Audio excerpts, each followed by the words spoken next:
నమస్కారం కృష్ణారావు గారు. నమస్కారం. ఈ 2024లో సెకండ్ ఎపిసోడ్ ఐవీఆర్ టాక్స్కి పునఃస్వాగతం. Thank you. ఈ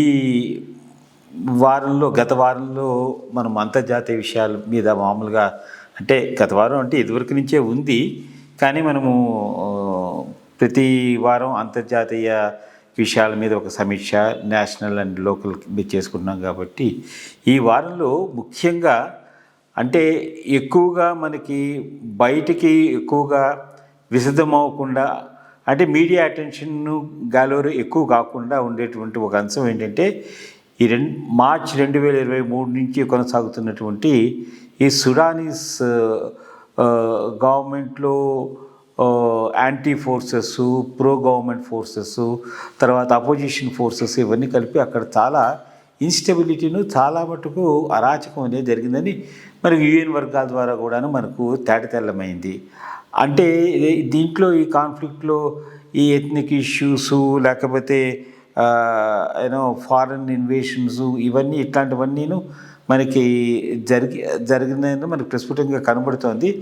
యుఎన్ కూడాను ఇట్ ఈస్ చాలా మటుకు అక్కడ జరిగేటటువంటి మారణ హోమం కానీ లేకపోతే డిస్ప్లేస్మెంట్ ఆఫ్ పీపుల్ కానీ లేకపోతే అక్కడ అంటే వూండ్ అయి ఉన్నటువంటి ప్రజలు కానీ చాలా ఎక్కువగా ఉంది. అసలు అంతర్జాతీయంగా ఇప్పుడు మనం చూసుకుంటుంటే అనేకమైనటువంటి కాన్ఫ్లిక్ట్స్ వస్తూనే ఉన్నాయి. బట్ ఈ సుడానీస్ గవర్నమెంట్లో ఉండేటువంటి కాన్ఫ్లిక్టు మనకి ఎక్కువ ప్రజా బాహుళ్యంలోకి రాలేదు. దాని మీద ఒక 4 మాటలు చెప్పుకుంటే మనకి బాగుంటుందని అనుకుంటున్నా.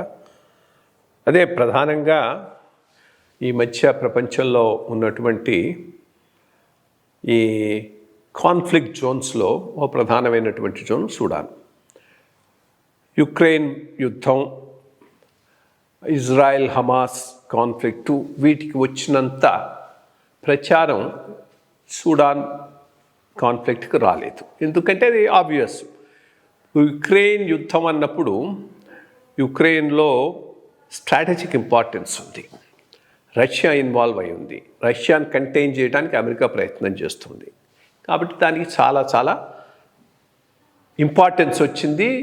దాని మీద చాలా ఫోకస్ రష్యా పెడుతున్నది, అమెరికా పెడుతూ ఉన్నది. అట్లాగే ఇజ్రాయెల్ కాన్ఫ్లిక్ట్కి వస్తే ఇజ్రాయెల్ కాన్ఫ్లిక్టు గల్ఫ్ స్టేట్స్తో ముడిపడి ఉన్నది. ఆయిల్ ఇంపార్టెన్సు, అసలు ఇజ్రాయెల్కు అమెరికా చేస్తున్నటువంటి సపోర్టు, దీనివల్ల అది చాలా ఇంపార్టెంట్ ఇష్యూ కింద ప్రపంచం అంతటా తెలిసిపోయింది. కానీ ఏదైనా లాటిన్ అమెరికాలో కానీ ఆఫ్రికాలో కానీ జరిగి దానికి స్ట్రాటజిక్ ఇంపార్టెన్స్ లేకపోతే ప్రపంచం పెద్దగా పట్టించుకోదు. సుడాన్ కాన్ఫ్లిక్ట్ అట్లాంటిది. అందుకనే దాని గురించి ప్రపంచం పెద్దగా పట్టించుకోవటం లేదు. సుడాన్ సరే, ఇది దేశం మొదటి నుంచి మనం చరిత్ర పక్కన పెడితే ప్రధానంగా ఈ ఈజిప్ట్ వాళ్ళ స్పీర్ ఆఫ్ ఇన్ఫ్లుయెన్స్లో చాలా రోజులు ఉండేది. బ్రిటను ఈజిప్టు కలిసి అంటే వర్చువల్గా బ్రిటిష్ గవర్నెన్స్ అని అనుకో సుడాను చాలా కాలం పరిపాలించి 1956లో బ్రిటన్ విత్డ్రా కావటము, అట్లాగే ఈజిప్ట్ కూడా వీళ్ళకు ఇండిపెండెన్స్ ఇవ్వడానికి అంగీకరించడంతో ఇది సపరేట్ కంట్రీ అయింది 1956లో. అప్పటికే కాన్ఫ్లిక్టు ఇంటర్నల్గా ఉంది. ఒకటి సుడాన్లో దక్షిణ భాగం, సౌత్ సుడాన్ అంటారు, అక్కడంతా ఉన్నవాళ్ళు ఎక్కువ క్రైస్తవులు, యానిమిస్టులు.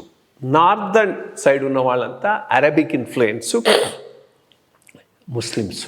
కానీ ఈ ముస్లిం దేశం ఎక్కడైనా కనుక ఏర్పడింది అంటే ఒకటి మనం జనరల్గా ప్రతి చోట గమనిస్తున్నది ఇంటాలరెన్స్ టు మైనారిటీస్. అక్కడ ఏం చేశాడు వాడు, అప్పుడు 1956లో రూలర్ అయినటువంటి వాడు అరబ్ ముస్లిము, ఇస్లామిక్ లాను all over the country implement చేయడం మొదలెట్టాడు. దాంతో సౌత్ సుడాన్ రెబెల్ అయింది. ఈ రెబెలియన్ కంటిన్యూ అయి తీరా 2011లో సౌత్ సుడాన్ సపరేట్ కంట్రీ అయిపోయింది. ఇప్పుడు మనం సుడాన్ అన్నామంటే సౌత్ సుడాన్ వదిలేసి మిగిలిన సుడాన్ గురించే మాట్లాడుతున్నాం.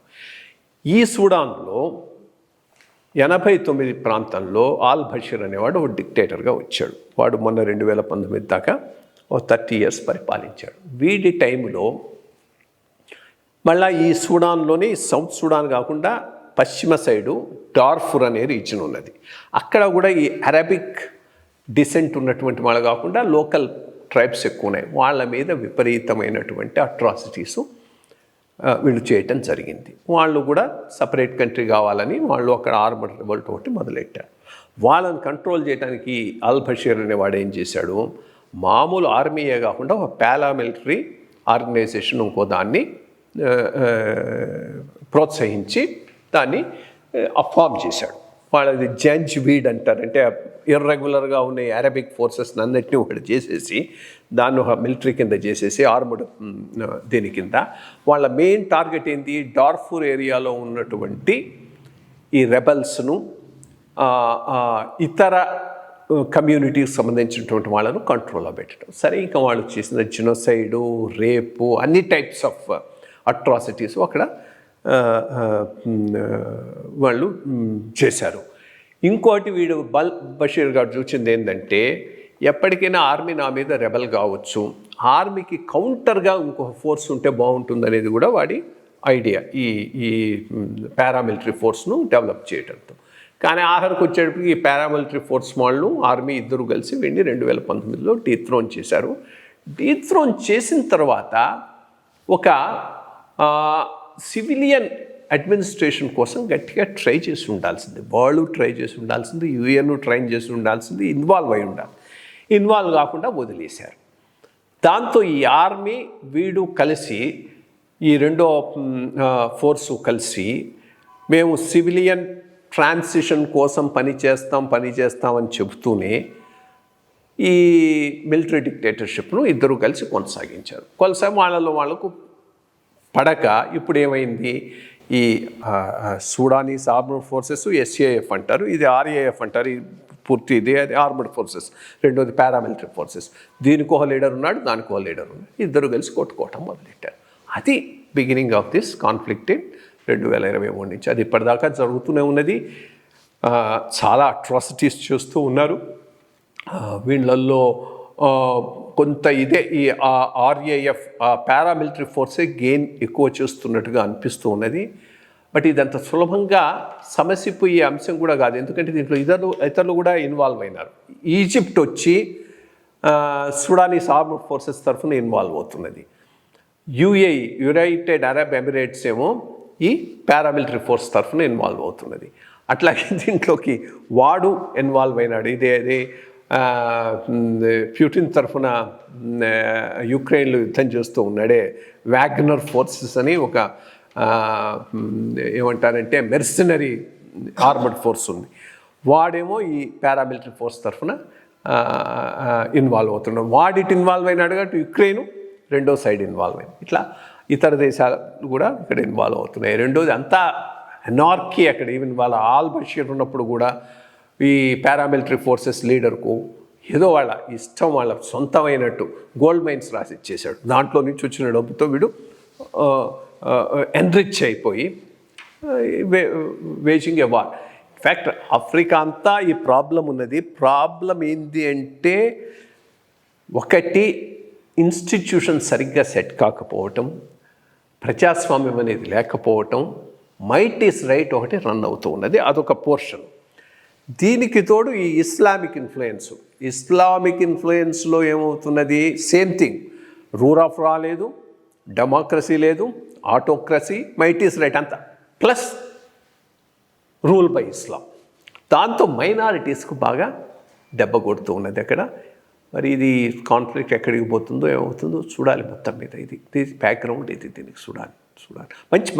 మంచి కంట్రీ, లాట్ ఆఫ్ రిసోర్సెస్, కొంత ఆయిల్ కూడా ఉంది. నైల్ నది పోతుంది. ఇన్ఫ్యాక్ట్ ఖార్టూమ్ వాళ్ళ రాజధాని it's located right on Nile నది. అండ్ ఆ రిసోర్సెస్ బాగా వృద్ధి చేసుకుంటే చాలా మంచి దేశం అయ్యేటటువంటి అవకాశం అయితే ఉన్నది. For more updates, like, comment, subscribe to our channel. Hey darlings, గంటని click చేయడం మర్చిపోకండి.